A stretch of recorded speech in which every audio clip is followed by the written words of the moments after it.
अस्सलामुअलैकुम। कैसे हैं आप लोग? खैरियत से हैं? और ईद गुजर गई है और सब भाइयों को ईद मुबारक। और उसके अलावा कोरोना वायरस की वबा जो है वो भी स्टिल मौजूद है पूरी दुनिया में, और डे बाय डे उसकी तादाद में इजाफा होता जा रहा है। चाहे पाकिस्तान हो, चाहे भारत हो, या पूरी दुनिया में कहीं भी मौजूद लोग हो, नेपाल हो, बांग्लादेश हो, हर जगह ही जो है वो कोरोना वायरस से जो इफ़ेक्टेड लोग हैं उनकी तादाद बढ़ रही है डे बाय डे।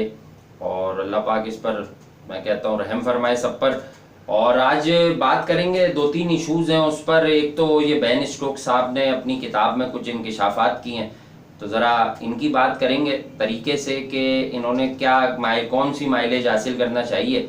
और उसके अलावा जो है फिर बात करेंगे थोड़ा मोहम्मद आसिफ का एक स्टेटमेंट है उस पर। और आईसीसी की जब ये वीडियो अपलोड होगी तो आई थिंक उस मीटिंग का हतमी नतीजा भी सामने आ गया होगा या आने वाला होगा।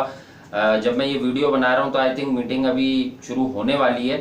तो आईसीसी मोस्ट प्रोबेबली, हमने आपको पिछली वीडियोस में भी बताया है कि पोस्टपोन कर देगा इसको, वर्ल्ड कप को। ये लग रहा है, इशारे तमाम यही हैं, क्योंकि इतना आसान नहीं है कि पूरी दुनिया की टीमें आएंगी, फिर उनको आप प्रोटेक्ट भी करेंगे, 14 दिन क्वारंटाइन भी करेंगे, तो बड़ा मुश्किल हो जाएगा। फिर मार्केटिंग एलिमेंट्स हैं, वो सब भी जो है कहते हैं ना कि उस तरह से नहीं हो पाएगा मामला, नुकसान हो सकता है, नुकसान का अंदेशा है। और उसके बाद फिर ये आगे की बात है कि अक्टूबर नवंबर में होने वाला अगर वर्ल्ड T20 नहीं होता तो फिर आईपीएल के लिए अगर कोरोना बेहतर हो गया तो कोई विंडो क्रिएट हो पाएगी या नहीं हो पाएगी, ये एक अलग स्टोरी है।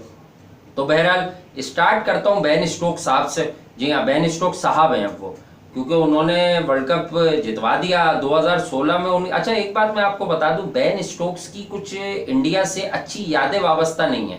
उसकी वजह यह है कि बेन स्टोक्स जो है वो एक बार 2016 का वर्ल्ड कप T20 जीत गई थी ऑलमोस्ट इंग्लैंड की टीम, लेकिन बेन स्टोक्स, कार्लोस ब्राथवेट नाम के एक आदमी जिसको उस वक्त कोई भी इतना जानता नहीं था, कि हाँ भाई ये पता था यार यूटिलिटी क्रिकेटर है, वेस्ट इंडीज ने रख लिया, उनके पास अक्सर ऐसे क्रिकेटर्स आते हैं, जैसे सैमी भी आए थे। तो कार्लोस ब्राथवेट ने जो है वो उनको 4 छक्के लगा दिए थे फाइनल में, और बेन स्टोक्स जो है वो हरा बैठे अपनी टीम को मैच। लेकिन इंग्लैंड ने, ईसीबी ने बड़ा कॉन्फिडेंस दिया बेन स्टोक्स को कि यार तुम अच्छे ऑलराउंडर हैं, हम भी कहते हैं वो अच्छे प्लेयर हैं। उसके बाद बेन स्टोक्स 2019 में ये जो मैच हुआ न्यूजीलैंड, कह रहे हैं ना सितारे न्यूजीलैंड के गर्दिश में थे, आखिरी मराइल में एक कैच उनका हो गया, और वो कैच लेकर ट्रेंट बोल्ट साहब जो लेफ्ट आर्म पेसर हैं दुनिया के बड़े अच्छे न्यूजीलैंड के, तो ट्रेंट बोल्ट का उस दिन बुरा दिन था। मैं शुरू से नोटिस कर रहा था कि उनका दिन बहुत अच्छा नहीं है, लेकिन आई थिंक ग्राउंड में कैप्टन मैच खेल रहा होता है तो उसके जहन में कुछ और चीजें होती हैं। मैं तो सुपर ओवर भी लॉकी फर्गेसन को देने के हक में था, लेकिन वो सुपर ओवर ट्रेंट बोल्ट ने किया। आई थिंक कि वो ट्रेंट बोल्ट ने अपने कैलिबर की बॉलिंग की होती तो वो उतने रन्स ही नहीं बनने थे जो सुपर ओवर में जो आगाज हुआ। बहरहाल बेन स्टोक्स हीरो बन गए, वो उनसे बॉल टच हुई, बाउंड्री लाइन तक चली गई, और फिर उसके बाद वो हीरो बन गए और न्यूजीलैंड मैच में वापस क्या जीत गया था ऑलमोस्ट। उसके बाद इंग्लैंड मैच में वापस आ गया, सुपर ओवर हुआ, सुपर ओवर में फिर वो गप्टेल, आखिर में जो कुछ हुआ आप सबको मालूम है 2019 की। और उन्होंने बहुत जल्दी अपनी एक किताब भी लिख डाली बेन स्टोक्स ने, और वो लिखते हैं कि जो हमारा और यानी कि इंग्लैंड वर्सेस इंडिया जो मैच हुआ था लीग मैच, तो उसमें वो कहते हैं कि दानिस्ता तौर पर डाउट्स हैं मुझे कि महेंद्र सिंह धोनी और दीगर लोग जो है वो उन्होंने अंडर परफॉर्म किया। साफ लफ्जों में बात कर लेते हैं कि स्टोक्स तुमने क्या कहा है, वरना तुम कुछ कहते ही नहीं। उन्होंने कहा कि धोनी जैसा प्लेयर जब आया, अच्छा वो शुरू धोनी से हुए, यहाँ पर खतरा है। धोनी कहते हैं कि यार 11-12 ओवर में 111 रन अगर दरकार थे तो धोनी आकर ऐसे नहीं बैटिंग करते जैसे कि वो कर रहे थे। तो धोनी का स्ट्राइक रेट वहां भी मेरा ख्याल से 134-135 का तो रहा आखिर में जो उन्होंने बैटिंग की। उससे पहले हार्दिक पांड्या को प्रमोट किया गया था, वो अच्छा खेले, लेकिन अनफॉर्चुनेट ये रहा कि प्लेटफॉर्म मिलने के बाद आगे बारी नहीं चली। फिर वो कहते हैं कि जिस तरह से बिजार किस्म की बैटिंग रोहित शर्मा और विराट कोहली ने की, वो भी बड़ी अजीब सी बात थी। जी हाँ, दोनों का स्ट्राइक रेट जो है वो 92, 93, 94 इसी तरह का था, वरना इन जनरल होता यह है कि चेजिंग कॉस्ट में अगर टीम इंडिया 300 प्लस चेस कर रही हो तो गेयर शिफ्ट कर देते हैं ये लोग 30-40 रन के बाद। और रोहित शर्मा तो मशहूर है कि वो पहले 50 रन बनाने के बाद अपनी बारी को तेज करते हैं। यूं भी कह सकते हैं इसको कि रोहित शर्मा ने मौका कुछ और देखा हो कि यार मैं पहले 100 कर लूं उसके बाद मैं अग्रेसिव आऊं, लेकिन वो उसके बाद अग्रेसिव होने वाले वक्त पर जो है वो आउट हो गए। लेकिन बेन स्टोक्स ने एक नया पेंडोरा बॉक्स खोल दिया। पेंडोरा बॉक्स क्या है, ये गलत भी नहीं है सही भी नहीं है, ये मतलब नियत का फैसला कर दिया उन्होंने। नियत का आप फैसला नहीं कर सकते, क्योंकि किसी भी नेशन के लिए, किसी भी मुल्क के लिए उसका जो है ना एक एक मैच, खुसूसन आईसीसी वर्ल्ड कप का, बहुत अहम होता है। तो अगर बेन स्टोक्स साहब आपको ये लग रहा है कि धोनी उस तरह से नहीं खेले कि जिस तरह के वो मास्टर हैं, तो फिर आप ये भी याद रखिएगा कि फिर महेंद्र सिंह धोनी को नंबर 7 पर भेजा। तो मेरे प्लेटफॉर्म पे बहुत सारे भारतीय हमारे भाई भी हैं, हम मेरी इस फैमिली में, इस छोटे से चैनल की, तो फिर वो भी ये कहते हैं कि यार महेंद्र सिंह धोनी को उस दिन भी नंबर 5 पे भेजना चाहिए था। ऐसा क्यों नहीं समझा जाता कि महेंद्र सिंह धोनी करियर के आखिरी मराइल पर थे। अभी उन पर एक वीडियो की है मैंने, उनकी ग्रेटनेस पर सारी बातें की हैं कि वो बड़ा प्लेयर है, नो डाउट अबाउट इट, लेकिन हर उरूज को जवाल है। यानी कि महेंद्र सिंह धोनी शायद 2 साल पहले जिस तरह मैच फिनिश करते थे, अब वो वैसा कर नहीं पा रहे थे।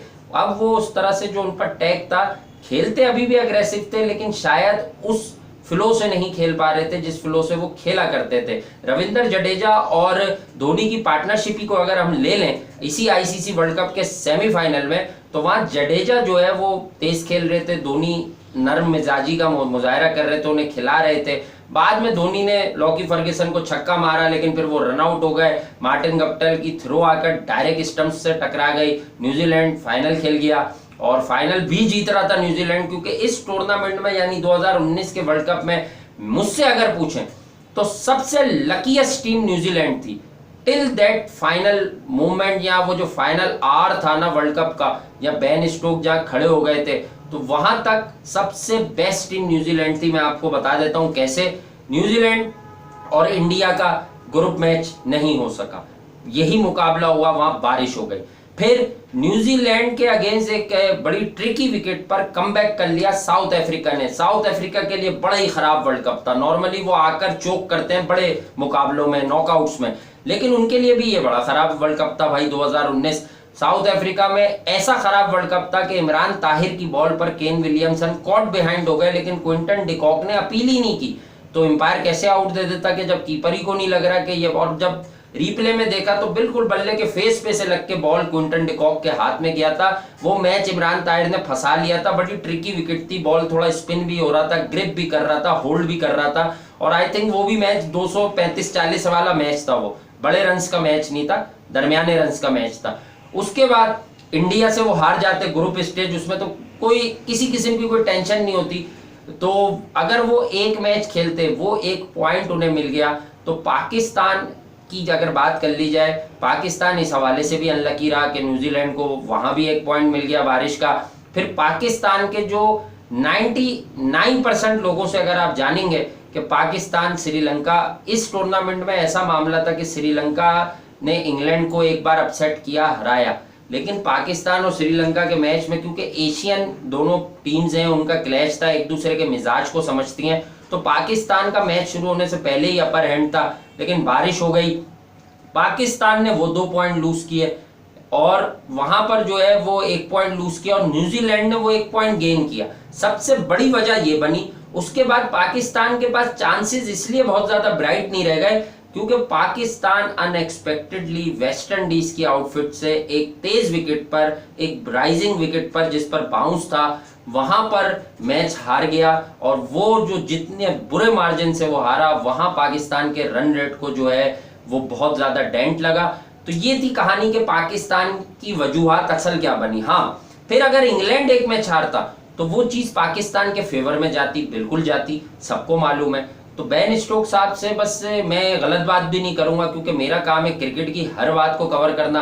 तो बेन स्टोक से एक बड़ा प्लेयर है, अगर बेन स्टोक ने ये बात अब कर दी है तो बात वही है कि इंकिशाफात से भरपूर काम तो बहुत हो रहे हैं आजकल। अभी हम पाकिस्तान की भी वीडियोस बना रहे थे, सलीम मलिक, आमिर सुहेल, फला फला फला इंकिशाफ, वसीम भाई ने ये कर दिया, वसीम भाई ने वो कर दिया। यार अब वसीम भाई तो घास डाल नहीं रहे, हाँ वो तमीम इकबाल को इंटरव्यू दे रहे हैं कि उनके साथ वो बात कर रहे हैं, वो विक्रांत को भी इंटरव्यू दे रहे हैं, वो अपनी वर्थ बता रहे हैं आपको कि मैं कौन हूँ, हु एम आई। तो मेरा ना कोई इसमें अच्छे में ना बुरे में, अगर कोई भाई प्रूवन फिक्सर है तो मैं भी स्टूडेंट ऑफ द गेम हूँ, मुझे भी तकलीफ होगी। लेकिन बात यह है कि आप लोग जो है वो इस तरह से आकर इल्जामात मुंह उठाकर लगा देते हैं। तो बेन स्टोक्स साहब, मैं खुद पाकिस्तानी हूँ और मेरी टीम है पाकिस्तान, मेरा मुल्क है पाकिस्तान। जो बात है ईमानदारी की, मेरे पास बहुत से पाकिस्तानी लोग भी हैं जो ओवरसीज भी हैं, पाकिस्तान में भी हैं, मुझे देखते हैं। इसी तरह बहुत से मेरे भारतीय दोस्त भी हैं। लेकिन आपने किसी की क्रेडिबिलिटी पर इल्जाम लगाया है, 300 प्लस जवाबी कार्रवाई में की। अब मैं आपको एक बात बता दूं भाई, आप क्या देख रहे थे? मतलब ये सब भी प्लेयर्स हैं, ये जो है ना प्लेयर्स हैं भाई, क्रिकेट खेलते हैं, ये भी विकेट पर ही खेलते हैं, ये भी इनके पास भी बॉल आता है बल्ले पर। बॉल होल्ड कर रहा था बेन स्टोक्स, बॉल होल्ड कर रहा था। मैंने अच्छी तरह से वो मैच देखा, ट्राई कर रही थी टीम इंडिया, बॉल होल्ड कर रहा था। रोहित और कोहली दोनों ये कोशिश कर रहे थे कि हम पिच की पेस से जो है ना वो जरा अच्छी तरह से हम आंग हो जाएं, लंबी बारी ले लें, उसके बाद हम 10 रन 9 रन फी ओवर निकालेंगे। लेकिन अनफॉर्चुनेट क्या रहा कि रोहित और कोहली आउट हो गए। यानी रोहित शर्मा जो 150 बनाने का चाहिए या मास्टर भी है वो लंबी इनिंग्स का, तो रोहित शर्मा साहब जो है वो आउट हो गए। उसके बाद विराट कोहली पहले भी आउट हो गए।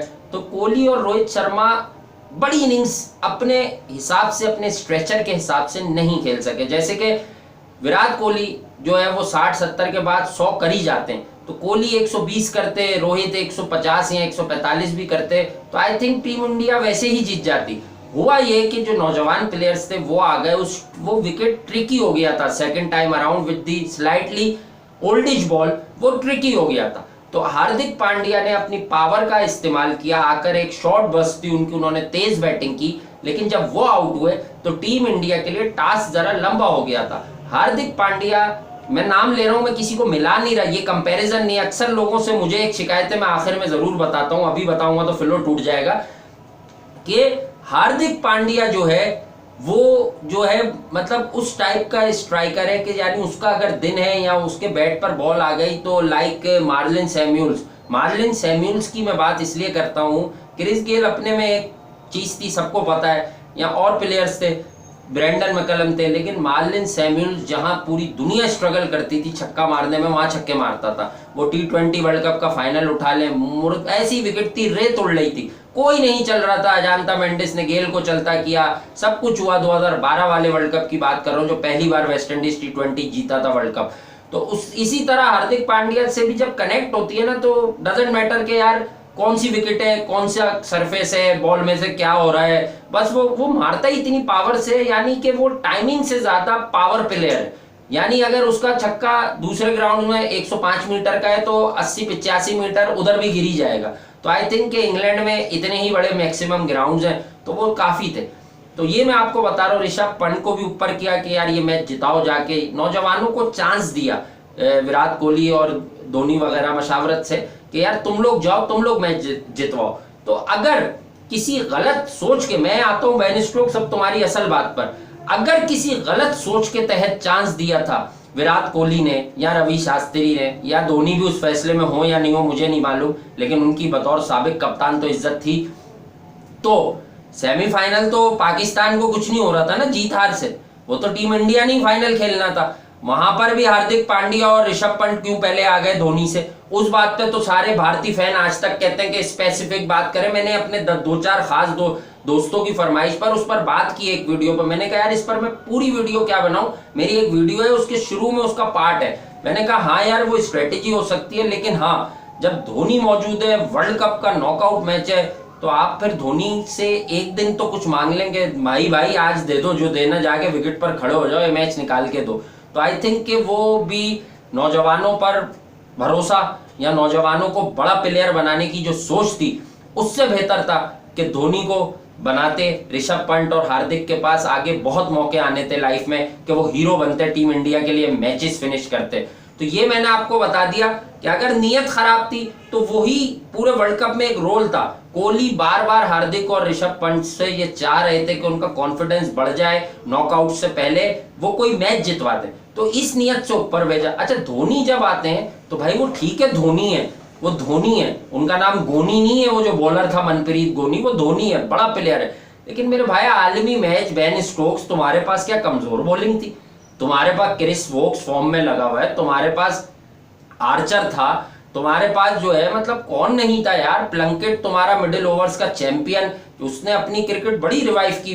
लियम प्लंकेट ने, पाकिस्तान आया था 20-21 साल का था 2005 में, ओपन चेस्टेड था, मार भी लगती थी, लेकिन उसके बाद से जिस तरह प्लंकेट ने खुद को मोल्ड किया कि बॉलिंग करानी सीखी, स्लोअर वन वेरिएशन, तो वो बड़ी एज में यानी मेच्योर एज में आकर एक अच्छा बॉलर बन गया। और 10 से 40 ओवर के बीच में सबसे ज्यादा विकेट्स लेने वाला बॉलर है वो आखिरी 1-2 साल में। इस वर्ल्ड कप से पहले उसकी यही स्टैटिस्टिक्स थे।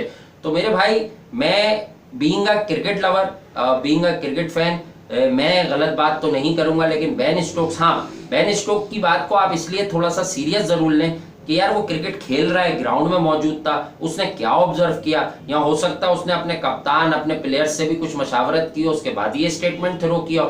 आपने तो यार उन चीजों को हवा दे दी बेन स्टोक्स कि 1-2 लोगों ने यहाँ भी मुंह उठा के कह दिया था कि इंडिया जो है वो जानकर ये मैच हारेगा। मेरा इस वीडियो में अपना कोई ओपिनियन नहीं है, जो था मैंने बता दिया कि वो ऋषभ पंत और हार्दिक पांड्या को प्रमोट नहीं करते। अगर कोई बुरी बात होती, देखिए अगर किसी को जानकर मैच हारना है ना, तो वो मेक श्योर करेगा कि तजुर्बेकार आदमी विकेट पर जाए, ताकि ऐसा लगे कि हमारी इंटेंट भी थी और हम हार भी गए। आप कहते हो धोनी की इंटेंट ही नहीं थी, वो 11-12 ओवर में अगर धोनी जवानी में भी बैटिंग करेगा तो 112 रन, यार वो भले धोनी है, हम जानते हो धोनी है, 11 ओवर में 111 रन, वो 10 में से एक दफा ही चेज होंगे, हार्डली इतने रन नहीं चेज होते आलमी क्रिकेट में कि यार 11 और 12 रन फी ओवर आप चेस कराएंगे। बहरहाल मैं स्टिल ये कहूंगा कि इसमें मेरा कोई ओपिनियन नहीं है, और मैं कोई पसंद, आप सब जानते हैं मुझे, मैं हक और सच की और प्रॉपर बात करता हूं ना। मुझे इसमें यानी कि मेरे बहुत सारे शायद इंडियन भी हैं फैंस जो ज्यादा देखते हो, मे भी पाकिस्तानी भी हैं और भी हैं, नेपाल से हैं, बांग्लादेश से हैं, लेकिन भाई मैं नहीं मान रहा बेन स्टोक्स की बात, क्योंकि मैंने जितना मैच वो देखा है, मुझे याद है कि बॉल होल्ड कर रहा था। मुझे नहीं लगता बेन स्टोक्स के टीम इंडिया की इंटेंट नहीं थी, शायद उनका फॉर्मूला कुछ और होगा उस दिन कि यार हम पहले अपना कॉन्फिडेंस बहाल करेंगे, बड़े रन हैं, आराम से जाएंगे, विकेट लूज नहीं करेंगे। हाँ, एक बात जो स्कोरबोर्ड को देखकर तशवीशनाक हो सकती है कि इंडिया की 5 विकेटें गिरी थी, तो इंडिया को और करीब हो जाना चाहिए था, लेकिन बात वही है कि अगर कोई बना के मैच हारेगा तो भाई वो 338 के जवाब में या 337 के जवाब में वो कम से कम 328 तक आएगा। वो लास्ट ओवर तक ले आते, अगर वो उसकी इंटेंट नहीं थी, वो तो पूरा गेम सेट करता और आखिर में नहीं मारता कि नहीं लगा भाई मुझसे, मिस कर देता बॉल। तो यार ये सोचो कि ये 20, 25, 28, 29 रन के मार्जिन से तुम्हारा मुंह खोलने के लिए जो मौका मिल गया तुम्हें, ये 5-7 रन का होता तुम कभी कुछ नहीं कहते, और तुम कहते क्या इंटेंट थी भाई, क्या इंटेंट थी। ऐसी बात आई थिंक कि एक ऐसे क्रिकेटर को जो राइजिंग स्टार था और वर्ल्ड कप जिता गए तुम, यानी तुम पर जो एक काला धब्बा था, जो तुम कार्लोस ब्राथवेट से 4 छक्के खा गए थे, तो आई थिंक बेन स्टोक्स साहब गलत कहा है आपने, मेरे पॉइंट ऑफ व्यू से। आगे चलता हूं, मैंने पहले भी माजी में बताया था कि बड़ा मसला है आईसीसी के लिए आगे, बड़ा मेहनत टास्क है कि यार कौन सा इवेंट करवाएं, कौन सा नहीं करवाएं। और यार इवेंट कराने की बात नहीं है, आप सब जानते हैं इसमें बिजनेस एलिमेंट होता है, मार्केटिंग पॉइंट ऑफ व्यू से कोई भी इवेंट करवाना इस वक्त सूदमंद साबित नहीं होगा। सारी टीम्स वहां आएंगी, उनको क्वारंटाइन करना है, उन्हें 14 दिन पहले आपने प्रिकॉशन में रखना है, प्रिकॉशनरी मेजरमेंट्स लेने हैं ग्राउंड में, ये ना लगे, वो ना लगे, थूक ना लगाओ। तो भाई इससे अच्छा है कि वर्ल्ड कप कैंसिल कर दो। अभी हुआ नहीं है जब मैं ये वीडियो बना रहा हूँ, लेकिन आईसीसी की आज की मीटिंग में 99% ये इम्कान है कि वर्ल्ड कप T20 का जो हो रहा है ऑस्ट्रेलिया में अक्टूबर नवंबर में, वो पोस्टपोन हो जाएगा और वो 2022 में स्केड्यूल होगा, और अगले साल वाला वर्ल्ड कप होगा, फिर 2022 में वर्ल्ड कप होगा। और वो फिर अलहदा बात है, इसके पीछे भी ये कॉन्स्पिरेसी थ्योरी जो है ना गलत है कि वो आईपीएल के लिए कैंसिल हो रहा है। भाई अभी कोरोना से आफत है, इंडिया में भी बहुत है, अभी दुआ करें इस आफत से निकल जाए। तो हो सकता है कि अगर कुछ लगेगा तो आईपीएल हो जाए, कम लोगों को बुलाकर हो जाए, या क्लोज डोर्स में हो जाए, खाली स्टेडियम्स में हो जाए, वो एक अलहदा इशू है।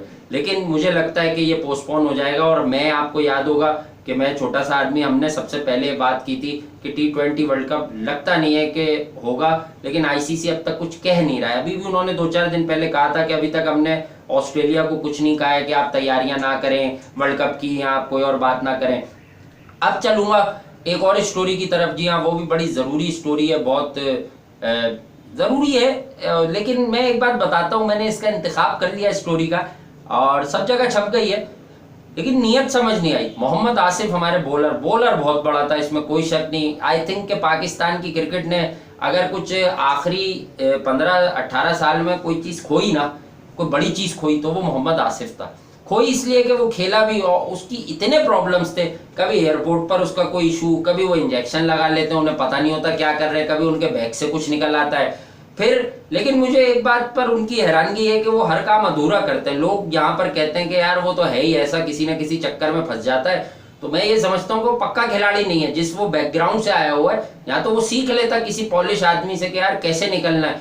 देखें उन्होंने वहां स्पॉट फिक्सिंग की, वो भी आधी की, फंस गए, सजा हो गई, यानी कि पूरी नहीं कर सके ना, दूध में से मक्खी की तरह नहीं निकाल पाए अपने आप को। आमिर आ गया वापस टीम में कि वो नौजवान है, उसके साथ हमदर्दी, अब उसने चुपचाप से टेस्ट क्रिकेट छोड़ दी। उसे ये भी शिकायत है कि आमिर को खिला लिया, मुझे नहीं खिलाया। तो भाई तुम स्मार्ट ऑपरेटर नहीं हो ना मोहम्मद आसिफ। अभी भी तुमने एक अजीब सी बात की है, मैं उसका मकसद ही नहीं समझ पा रहा हूँ भाई। जिन्होंने कहा है कि वो कराची टेस्ट का हवाला दिया है 2006 का, वो सीरीज थी, दोनों टेस्ट पहले ड्रॉ हो गए थे, मुल्तान और फैसलाबाद का आई थिंक, तो वो विकेट्स पूरी फ्लैट थी। और उसके बाद कराची में थोड़ी लाइवली विकेट थी, सीम मूवमेंट थी, इरफान पठान की बॉल स्विंग हुई अर्ली ऑन और उसने हैट्रिक कर दी पहले ही ओवर में। उसके बाद कामरान अकमल की बड़ी जबरदस्त फाइटिंग सेंचुरी थी, तो वहां पर पाकिस्तान 245 कर गया। जवाबी कार्रवाई में मोहम्मद आसिफ की बेहतरीन बॉलिंग, 4 विकेट और दीगर बॉलर्स की अच्छी बॉलिंग की वजह से इंडिया 238 पर आउट हो गया। तो फिर सेकंड इनिंग में पाकिस्तान ने आई थिंक 590 समथिंग बना दी है और इनिंग डिक्लेयर की। फैसल इकबाल ने उसमें 100 रन 139 रन किए, उनकी भी बड़ी अच्छी इनिंग थी। और लोगों ने सब ने रन किए पाकिस्तान की तरफ से, और अब्दुल रजाक ने भी रन किए, पिटाई की आखिर में, डिक्लेयर कर कर एक बड़ा सा टोटल बनाने टीम इंडिया को दे दिया। सही है, तकरीबन 600 रन प्लस का। तो अब क्या करना था भाई आपको 600 रन पर, जरा ये बता दें भाई। मोहम्मद आसिफ ने बॉलिंग की, उनकी बॉल स्टिल हिल रही थी, इसीलिए उनको पूरी दुनिया प्रेस करती है कि he was a big loss world cricket के लिए, कि यार आसिफ खेलता तो बड़ा यूनिक बॉलर था, क्योंकि उस विकेट में स्टिल कुछ ना कुछ मौजूद था, लेकिन और कोई बॉलर वो चीजें एक्सट्रैक्ट नहीं कर पा रहा था उस विकेट से, आसिफ ने की। तो आसिफ कहते हैं कि उस वक्त मैं स्क्वायर लेग पर फील्डिंग कर रहा था, तो मैंने देखा कि शोएब अख्तर बाउंसर्स करा रहे थे और टीम इंडिया बैकफुट पे थी। अच्छा, उनका जो मसला है ना, वो कभी भी बता नहीं पाते, पूरा काम नहीं करते। अब उन्होंने ये यहाँ तो शोएब अख्तर की तारीफ की है, यहाँ शोएब अख्तर की बुराई की है, ये फैसला मैं आप पर छोड़ता हूँ। उन्होंने कहा कि एक दो बॉलों को तो आंख मीच कर खेल लेते तेंदुलकर, उनकी बाउंसर को एक दो दफा मैंने देखा तेंदुलकर आंख बंद करके खेल लेते। क्या उन्होंने ग्रेटनेस बताई है सचिन की कि यार वो तो आंख बंद कर विकेट पर पीछे के बॉल पर इतना वक्त था कि वो आंख बंद करके शोएब अख्तर को ऐसे पुल कर रहे थे, बिठा रहे थे, आराम से रोक लेते थे अगर ऑफ स्टंप के बाहर वाला बाउंसर था। समझा नहीं सके वो एक बार फिर, जैसे कि वो ये नहीं समझा सके थे कि यार मैंने नो बॉल इतनी बारीकी वाली की, आमिर ने बहुत लंबी नो बॉल की थी इसलिए वो बच भी गया, कि यार वो तजुर्बेकार नहीं था। देखो इसने कितनी नाप तोल कर नो बॉल की, आसिफ ने बिल्कुल इंच परफेक्ट, इसको आता है, इसने पहले भी किया। तो ये सारी बातें थी। बहरहाल ये एक स्टोरी थी छोटी सी, इसमें कोई खास बात थी नहीं, कॉन्ट्रोवर्शियल भी शायद नहीं है, लेकिन बहरहाल आप लोग इसका नतीजा खुद निकालें कि भाई ये कहा क्या है उसने। मतलब तेंदुलकर की तारीफ की गई है इसमें, या कुछ और कहा गया है, या ये वो उसी किस्म की बात है कि जो शोएब अख्तर अपनी बुक में लिखते हैं कि उनके पाँव कांपते थे मुझे खेलते हुए, मैं इतना तेज था, बाद में वो कहते हैं कि नहीं यार वो तो मैंने ऐसे ही कहा था। भाई मसला ये है कि एक बात पर कायम रहो ना, एक बात पर चेंजेस क्यों लाते हो अपने स्टेटमेंट्स पर, लोगों को खुश नहीं करो। देखो भाई मैंने आज बेन स्टोक्स की बात पर प्रोग्राम किया है, दूसरी बातें भी उसमें की, आईसीसी की भी बातें की, लेकिन उसमें मेरी कोई राय नहीं है।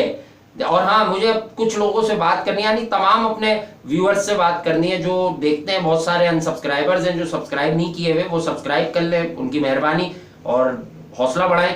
लेकिन उनके अलावा जितने भी देखते हैं उसमें कुछ लोग ऐसा देखते हैं कि यार कोई टाइटल देखकर अपने जुमले लिख देता है, कोई बंदा बात सुनता नहीं है।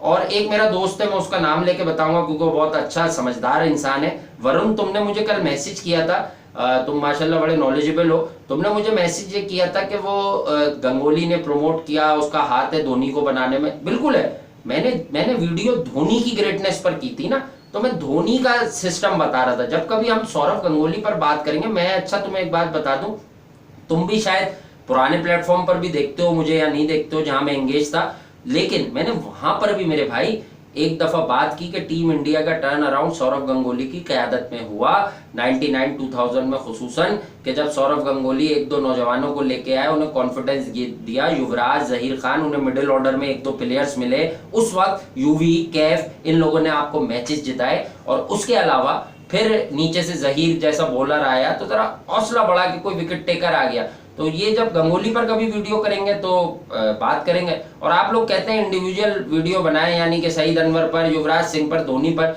लेकिन आप लोग उन वीडियोस को कदरे कम देख रहे हैं दूसरी वीडियोस से। इसका भी मुझे रीजन बता दीजिएगा भाई।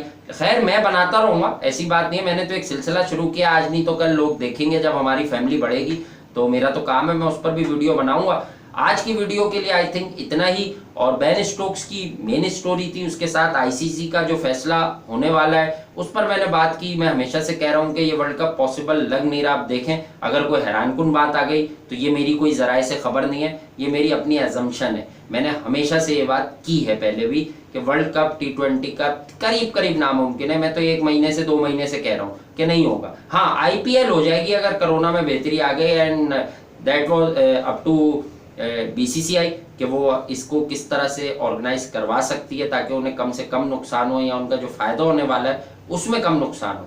तो ये देखना है। बाकी फिर अगर वर्ल्ड कप अगले ही साल में रख देंगे तो PSL की भी विंडो है भाई, वो पाकिस्तान का एक प्रीमियर इवेंट है, तो कोई भी इवेंट मुतासिर नहीं होना चाहिए, किसी भी मुल्क की अपनी लीग मुतासिर नहीं होनी चाहिए। लेकिन हाँ, एक बात बता दूं भाई, बहुत तौबा करके सबको ऊपर वाला अपनी अमान में रखे, अल्लाह पाक हमें माफ़ फरमाए। कोरोना है, अभी वैक्सीन का पता नहीं है, बातें बहुत हैं, पता नहीं है, तो कुछ भी हो सकता है, 6, 7, 8 महीने भी मुतासिर हो सकते हैं, अभी मजीद, तो सब कुछ रह जाएगा। बस ऐसा ना हो क्रिकेट शुरू हो जाए। क्रिकेट लवर्स के लिए ये भी ज़रूरी है, लेकिन इंसानियत के लिए ज़रूरी है कि इंसानियत का काम हो।